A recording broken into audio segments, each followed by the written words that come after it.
Hello and welcome to SpriteGuard Plays Touhou 15 Legacy of Lunatic Kingdom. This is a game that I picked up pretty recently. I've been really enjoying it. I wanted to share it with you because I was really kind of struggling with trying to figure out what I was going to do after I stopped enjoying... I didn't stop enjoying playing Angel Express, but I stopped enjoying commentating it, and I wasn't happy with the videos I was making. And I picked up this game because I really enjoy this style of game, and I had always kind of meant to get around to playing Touhou, and never really did. And then I found out about this one, and this one has kind of the new feature in it is this point device mode that basically lets you play each individual checkpoint as its own save, and it lets you kind of progress through the game more like you would. It's less like an arcade game, and I thought that was a really good fit because one of the things that I have talked about on this channel that I have wanted to do, there's a couple of kind of core ideas that I keep coming back to whenever I'm not sure what to do on this channel. One is playing hard games and talking about the learning process. The other is playing story games that aren't accessible to everyone and kind of giving people a way of experiencing the story. And so that's what I wanted to do. So we're going to play on normal so that there will be some challenge, but I'm relatively good. I guess I should say I'm relatively familiar with bullet hell games. I'm not like a champion player.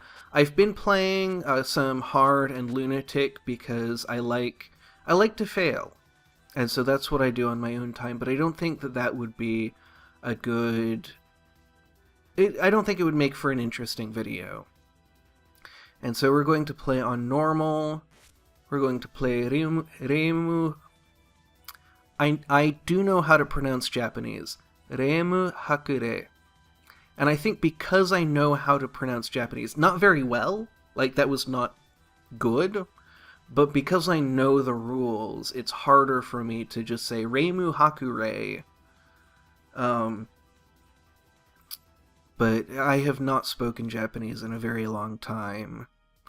So this is kind of the main character, and she's kind of a mascot for Touhou. And a lot of Touhou merchandise is this character. There is save data. I was playing around to see how difficult normal was. But we are not going to resume from last save. We're going to start from the beginning. So, because we're on normal, it's going to start out, fairly, more like what I would consider a standard shooter, where we have these waves of enemies, and they throw some shots at us, but they're pretty far apart. Not too difficult to dodge. We're just going to be trying to pick up points and stay alive. I'm holding down fire. We have a homing shot and a straight ahead shot, which is a pretty nice combination. I can press a button to slow us down, and that lets us get through some of these trickier patterns. One of the kind of mechanics that Touhou is known for is the graze mechanic, and in this game, when we're close to bullets, what you'll see happen is the points will, the pickup items will stop moving for a little while whenever we're close to the bullets, and you'll see the bullets kind of light up. And I believe that gives us extra points as well, though I don't know all of the details. But, one of the games that I played on my live channel, R-Rootage, had one of the modes was you gained power-ups for grazing, and that was, I think, influenced by the Touhou series. So these bosses are, they have some pretty cool patterns. They have some fun challenges, But I have played up through this part already, so I expect to get through it pretty quickly. And then once we get to the parts that I haven't played, I think we'll start to see more frequent failures and more kind of having to learn on the fly. And I want to find a good balance between, having to learn and having to study the game. What's this? They aren't usually this intense.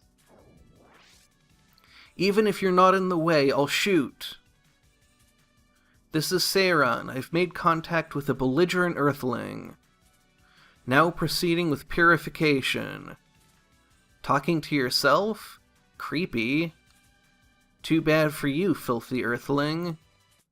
Earth is about to be purified. So, this is the story part that I want to see. That's the balance I want to strike, is between challenge and learning and getting to see the story. And so hopefully we'll have some story events in each episode.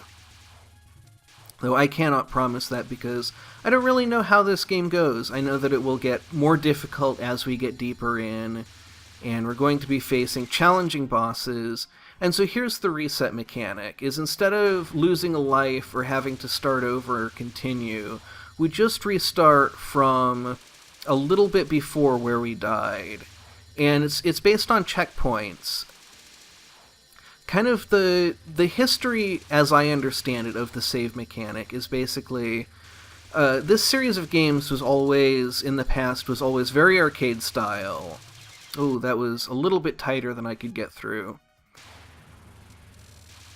And it was, I think, really heavily influenced by the cave games, which are some of the most famous and, in my opinion, some of the best bullet hell shooters. Here's where we're getting into the grind. And the Toho games were very difficult, and so they were popular with people who like difficult games. And another series of games that was really popular with a lot of the same people is I Want to Be the Guy, and it's thousands and thousands of follow-ups. And there were, literally thousands of fan games made for I Want to Be the Guy. And a lot of them were much more difficult than the original. And so there was a lot of overlap between fans of I Want to Be the Guy games and Toho games.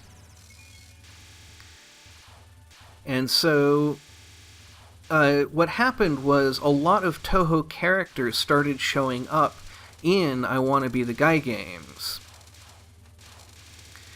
And so I think that is kind of the history underlying, because I do know, the one thing that I do know for sure is that Shanghai Alice, the developer, specifically cited I Want to Be the Guy as the inspiration for this save system. And it's like that game.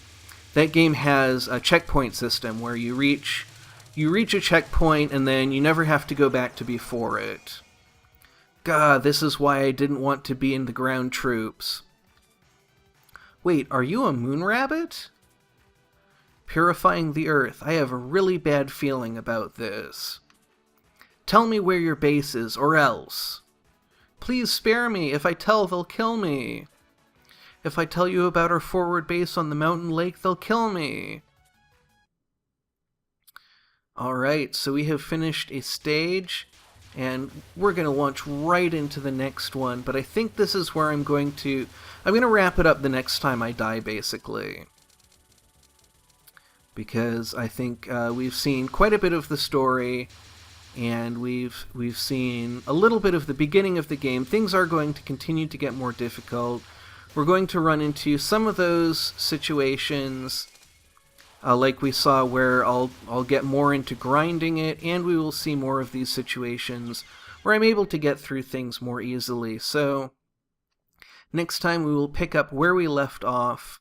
Until then, thank you very much for watching, and have a great rest of your day.